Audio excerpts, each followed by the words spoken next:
Hello. In this video we're going to look at the Annotations functionality in FileStream.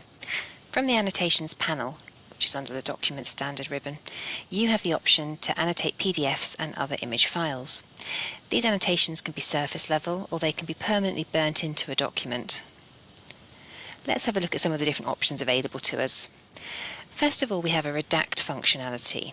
This allows a user to conceal sensitive information from a document or record while leaving the rest of the document visible for use by other users. So for instance, if I wanted to conceal the name John Smith from this, a redaction box will pop up, and it will allow me to edit any roles that I'm a member of or a manager of, and from there I can select whether people can see underneath the annotations, whether they can edit them, whether they can delete the redactions, or also edit any of the permissions for different roles. Once I'm happy and select OK, those permissions will be set, and this is now part of this document, and so you can share this and people will be able to see everything else, but they will not be able to see the sensitive information that's been redacted. Next we have stamps. You set these up, you can create them for anything you want to say. Quite often it might be something like an invoice approval, which will automatically have the date and the time that will change whenever you use the stamp. You've got text boxes, which again can be tailored to look exactly how you like, different fonts, different colours, and you can just add notes onto a document.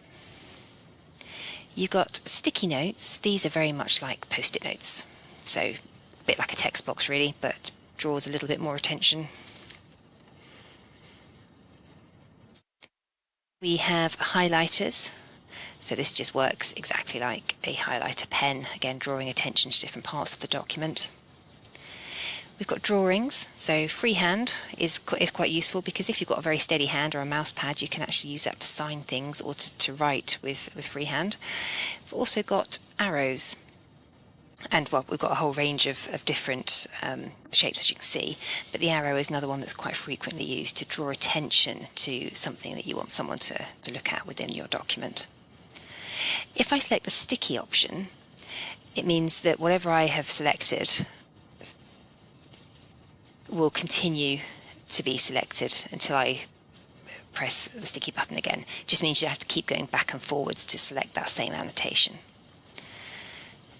Another useful one is images. These have to be created or uploaded in advance, but once they're there for continual use. So a logo is a good example of that. And you've got an electronic signature option. So signatures need to be uploaded by RBAC as part of your role creation. So you'd have to contact your administrator to make sure you have a signature attached to your role, to your profile. But once you have, then that can be used to electronically sign documents. If I want to delete all of the annotations before I've pressed finish, I can just select delete all and everything would disappear. I don't want to do that, but let's just say I want to delete a couple of these boxes. I can do that using the delete button. When I've finished, I can either burn these in, which makes them a permanent part of the document, or I can just select finish, which means that they can always be removed at a later date. So let's burn them in.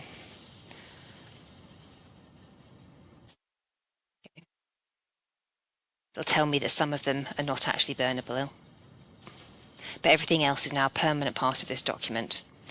I'll select that I've finished. You need to do that to leave the panel. And then if I go to image view, you can see all my annotations are still there. And in my document revision history, which is over here, you can see what I've done. So it tells you that I've changed the annotations and that I've made the annotations permanent. It also says who had done that, so myself, and the date and time.